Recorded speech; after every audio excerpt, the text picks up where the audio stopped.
Hey, it's Clark Reid back with more tech headlines for you. If you like our reports, you could sure help us out by whacking that like button. And you can also subscribe so you know when each new report is posted.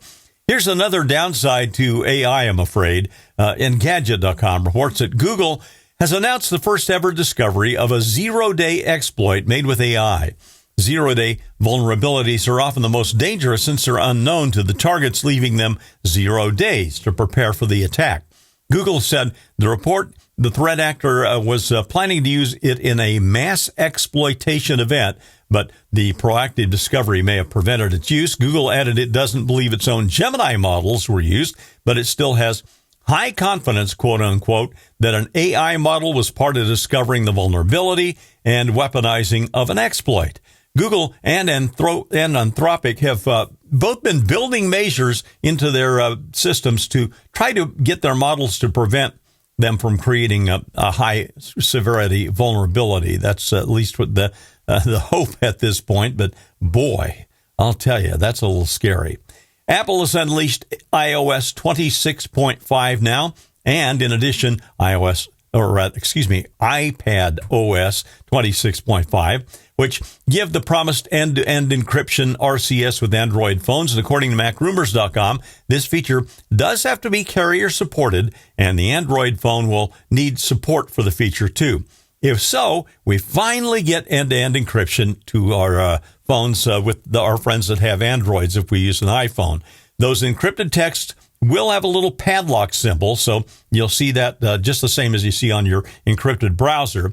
And also in iOS 26.5, the Map app will be getting ads this summer. Apple also is including a Pride luminescence wallpaper that matches the Apple Watch face and Apple Band. In other Apple news, Cupertino is doing late-stage development testing on AirPods that are equipped with cameras. Now, the cams are not for video or pictures, like in a variety of smart glasses. They're actually to see the space surrounding the user and provide information for Apple AI. TikTok has launched an ad-free subscription plan in the United Kingdom. TechCrunch.com reports that it runs £3.99 per month. It's about $5.44 monthly. That's the fee. Now, it's available to any user over the age of 18, and it's not only ad-free, but TikTok claims your data can't be used for advertising purposes. Call me a skeptic on that. I bet TikTok sells your data to others, and they'll use it to target marketing anyway.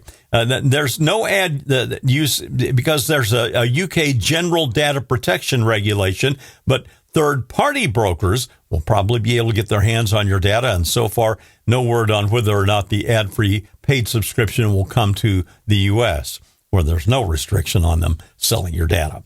I'm Clark Reid, and you're Technified for now.